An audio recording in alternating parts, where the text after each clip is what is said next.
Para que ler os clássicos? Então, gente, sejam muito bem-vindos a uma nova série de vídeos aqui no canal Comparando Livros. Essa série não é uma série assim original. Ela é uma série que eu decidi fazer porque eu me lembrei muito do período que eu comecei, que me despertou o desejo de ler clássicos. E muito por conta de uma booktuber que infelizmente não está mais fazendo vídeos aqui no YouTube, mas o canal dela continua ativo, que é a Claire Scorzi. E como que foi a partir, muito por conta dos vídeos dela que ela fez na época, que virou a chave de um preconceito que eu tinha, de um medo que eu tinha de ler os clássicos.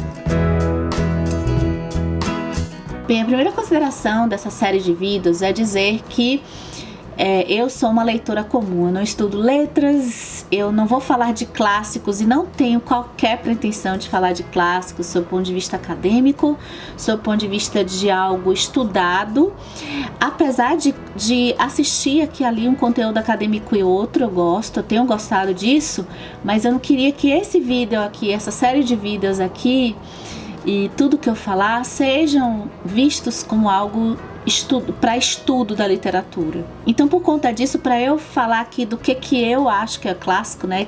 Quem sou eu para achar alguma coisa, né?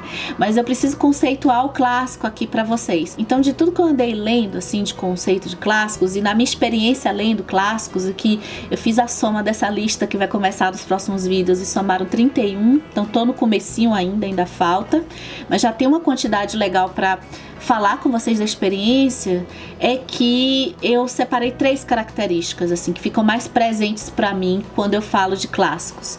A primeira delas, um clássico, é o livro com uma história que foi escrita lá atrás, mas que tem relevância nos dias de hoje. Ele não perde a relevância com o passar do tempo. Eu acho que esse fato de não perder a relevância com o passar do tempo cria um ponto positivo na experiência literária que eu tenho percebido, que é assim, quando a gente sabe que aquela história foi escrita lá no século XVIII, lá no século XIX, no momento que a gente está lendo e a gente percebe a sacada e o tema da história, percebendo como que aquele tema da história que a gente está lendo está sendo relevante para a gente, ou existencialmente, ou percebendo o mundo à nossa volta, a gente cria um prazer maior de notar de que aquele escritor pensou isso lá atrás. Então, sei lá, se isso lá atrás já existia ou não existia e o escritor já está à frente do seu tempo, isso torna, naquele momento que a gente está lendo aquela parte, a leitura um prazer maior.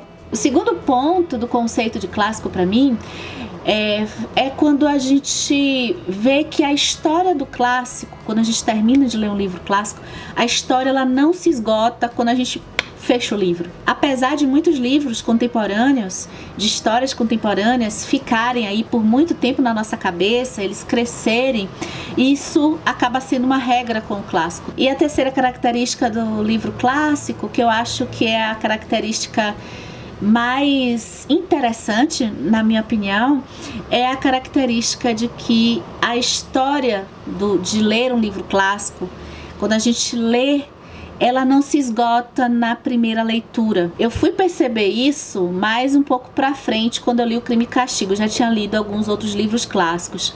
Eu nunca fiz uma releitura de um livro clássico. Tenho pretensões de fazer mais pra frente. Sou novinha nesse mundo dos clássicos. Mas quando eu fui fazer os vídeos para Crime e Castigo, que foi inclusive assim um marco de eu pegar um livro e dissecar ele, assim, ter vontade de dissecar ele mais para trazer conteúdo aqui para vocês, eu acabei relendo não só os trechinhos de flags que geralmente eu guardo nos meus livros, né, frases, partes, eu acabei relendo partes maiores da história, e na releitura eu pude perceber coisas que eu não tive na primeira leitura que eu fiz. Eu não reli o livro todo, mas foi o primeiro momento que eu pude sacar, olha, realmente tem pessoas que dão depoimentos de que leem clássicos 2, 3, 4, 10 vezes e que vão perceber coisas que não perceberam na primeira leitura ou na segunda leitura. Então, o clássico tem essa característica. Ele traz, com a releitura, ele pode trazer outras percepções, a depender da sua situação social, atual, a depender da sua personalidade. A gente muda com o tempo, então a gente pode perceber um clássico de um jeito diferente. Eu gosto de falar da minha história com clássicos aqui no canal, porque nessa conversa da internet, que eu tô aqui mais ou menos desde 2010, não em canal, né, mas na internet conversando com pessoas, e também desde quando eu criei o canal em 2015, é que muitas pessoas que acompanham conteúdos na internet, elas têm histórias parecidas com essa com essa minha, com relação aos clássicos e à leitura. E ao mesmo tempo essa história, ela é um ponto fora da curva da história da maioria das pessoas que produzem conteúdo aqui pra internet, que gostam de ler desde sempre e leem clássicos desde sempre, né? Eu tive uma história bem traumática com os clássicos. Na verdade, eu tenho uma história assim que eu não gostava de ler, eu não tinha o gosto pela leitura até 7, 8 anos atrás. E os clássicos foi ainda pior, porque eu tinha preconceito com os clássicos. Eu fui introduzida nos clássicos pela escola. Não tive nunca uma curiosidade de pegar um livro clássico para ler a história dele. Então foi na base da obrigação de ter que tirar uma nota boa para a prova que eu fui ler os clássicos. E do mesmo jeito que aconteceu com quase todos os meus colegas de escola, a experiência foi traumática e me distanciou mais ainda, tanto da literatura e ainda mais da literatura clássica. Por quê? Porque esses clássicos, eles foram introduzidos. Primeiro, a questão da obrigação de ler, que eu acho que já é ruim, independente do tipo de história que a gente lê. Ter a obrigação, fazer isso por obrigação, fazer isso de forma profissional, eu acredito que seja muito mais penoso, né?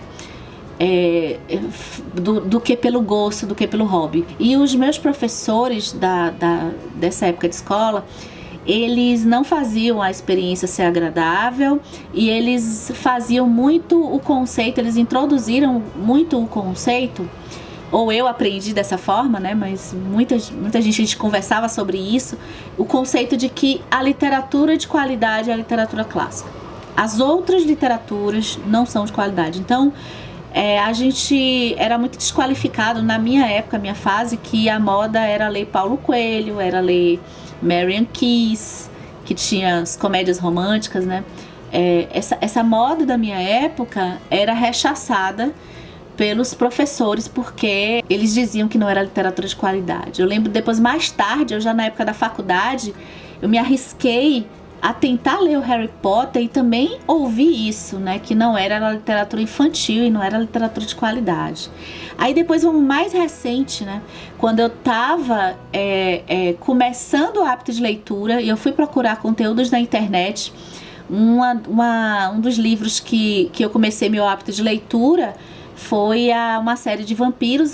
Os vampiros já estavam em decadência, vamos dizer assim, porque tinha tido o Crepúsculo, o auge, já estava em decadência, e eu passei a gostar de ler pela série Academia de Vampiros e por 50 Tons de Cinza. E o conteúdo das pessoas que eu descobri aqui na internet, as minhas primeiras experiências também não foram boas. Eram pessoas que desqualificavam muito essas obras e desqualificavam indiretamente os leitores que as liam. E isso me trouxe não só o medo que veio lá da escola de ler livros clássicos, de que eu não ia entender, porque eu na escola não entendia nada daquilo. Eu estudava e pelo que o crítico queria dizer para eu escrever na prova e ter uma nota razoável. E depois, até as pessoas, assim, poucas pessoas que eu tinha contato que gostavam de ler, essas pessoas que liam clássicos se achavam superiores a pessoas que não liam clássicos. E foi essa a impressão que eu tive. Infelizmente, eu não sei se foi o problema comigo, acredito que tem as duas coisas, né? Tem pessoas que sempre vai ter aquela polêmica de quem lê literatura de verdade, porque fantasia não é literatura. Inclusive, eu tive um grande amigo meu que sofreu bullying por gostar de Tolkien, porque ser nerd, na época da faculdade, né, que eu peguei a faculdade ali no final da década de 90, então nessa época ser nerd não é como ser hoje. Ser nerd não era fácil, não pegava menina, os meninos nerds não pegavam, né, e as meninas também não pegavam ninguém, porque era dita como as meninas esquisitas, né, e então tudo isso me deixou com medo e me deixou com preconceito em relação aos clássicos e a quem lia clássicos, achando que essas pessoas se sentiam superiores às outras. Eu não queria me tornar uma delas. E somente depois de um tempinho aqui na internet, eu passei a gostar de ler em 2013. Só fui ler o meu primeiro clássico em 2016. Então, somente depois de um tempinho aqui na internet conversando, depois eu criei canal e tal, foi que eu pude entender que tem pessoas e pessoas realmente no mundo da literatura. Tem pessoas que vão ler clássicos e não vão se sentir superiores a outras, né? E isso levou um tempo para acontecer. E aí, até com os vídeos que eu tô citando aqui como exemplo da Clarice Corsi, eu pude ver assim, essas histórias podem ter algo a oferecer de diferente, elas não estão aí tanto tempo à toa. E para que ler os clássicos então, né? Depois de todo esse processo de amadurecimento, pela minha busca, eu queria saber o que vocês acham para que vocês acham que a gente leria um clássico? Por que vocês leem clássico, quem lê? E quem tem vontade, por que você tem vontade de ler um clássico? Pode ser um desafio. Eu ficava muito curiosa com algumas impressões de pessoas que falavam tanto desse poder, dessas características que o clássico tem, né? E aí eu fiquei curiosa de adentrar nessas histórias que ficaram tanto tempo por aí. E uma das coisas que eu venci foi esse medo, tá? E o convite dessa série de vídeos a gente romper o medo de livros que realmente eles demandam um certo esforço. Então, uma das coisas que eu quebrei para entrar no mundo dos clássicos e continuar nessa curiosidade de conhecer essas histórias é essa coisa de que é um livro que eu vou sentar, vou ler e por mim mesmo e vou ter que entender tudo e que eu preciso entender na primeira leitura tudo e que todo mundo entende, se eu não entendo eu sou burra. Eu tive que quebrar esse medo, né? Eu tive que quebrar a forma de leitura também. Eu tive que perceber que às vezes eu preciso de ajuda para ler um clássico. Às vezes eu preciso até saber um spoiler para ler um clássico. Então a liberdade que a gente já vem conversando nos vídeos para quem quer gostar de ler, eu vou deixar linkado aqui, a liberdade para a gente ter o hábito de leitura e para a gente entender um texto, para a gente entrar na história, ela vale ainda mais para o clássico, para a gente poder sublinhar se a gente quiser, para a gente sentir até que ponto a gente precisa de um texto de apoio ou de algum vídeo de apoio para a gente poder melhorar a nossa experiência. Então foi esse medo e essa quebra de que uma coisa até que a Clarice Corsi faz, eu me lembro muito bem isso na minha cabeça. Desconfie daquela pessoa que lê o clássico e diz que é tranquilo, porque é um esforço que a gente demanda para ler o clássico.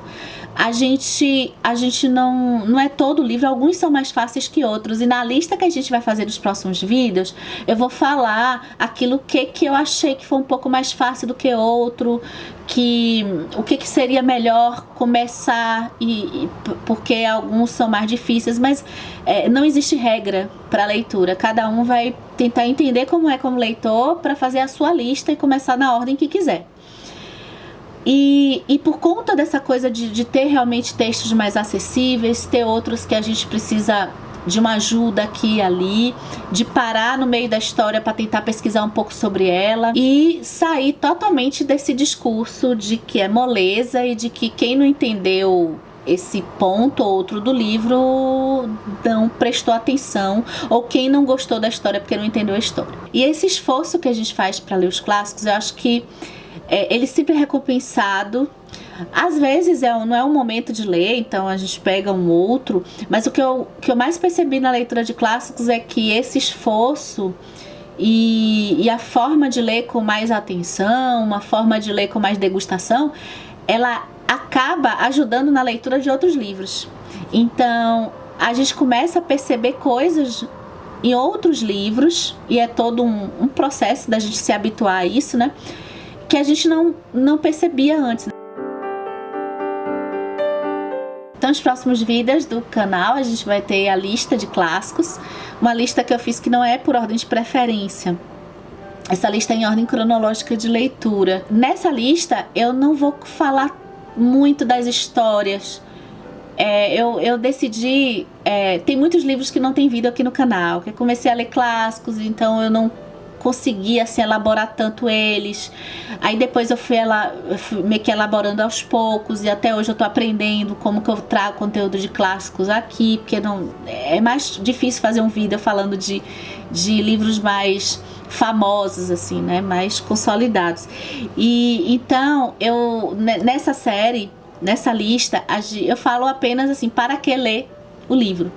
Então, como foi a experiência de leitura e para que ler ele. E por que eu achei esse livro relevante. Então eu espero que vocês gostem da série. Eu queria que vocês deixassem aqui embaixo se vocês têm medo de ler. Assim, uma coisa que eu não completei no vídeo, né? Eu era pra ter falado, esqueci. É que assim, por mais que a gente leia clássicos, né? Eu falar da minha experiência. Eu ainda tenho medo de ler alguns livros clássicos, né? Eu tenho medo de ler. Queria saber se vocês têm medo de ler algum livro mais difícil, que vocês acham que é difícil. Eu tenho medo de ler, por exemplo, o Faulkner, e eu tenho aqui em casa. Quero ler, mas não tenho medo ainda. Eu tenho medo de ler o Grande Sertão Veredas. Eu tenho medo de ler o Ulisses, do James Joyce. Tenho vontade de ler, mas tenho medo. Dava até outro vídeo aqui. E então, assim, a gente vai realmente ter algum medo de alguns textos, porque foram textos que demandaram, eu acho que, mais estudos, e as próprias pessoas que estudam dizem que são textos mais difíceis. Mas vale a pena a gente ir num caminho assim para romper algumas histórias, aquelas que a gente tem interesse. Se não tem interesse na história, procura um outro livro, e tem que ler o que a gente quer ler, né? Essa que é a deliciosa experiência da leitura, ler o que a gente quer, o que a gente está interessado em ler.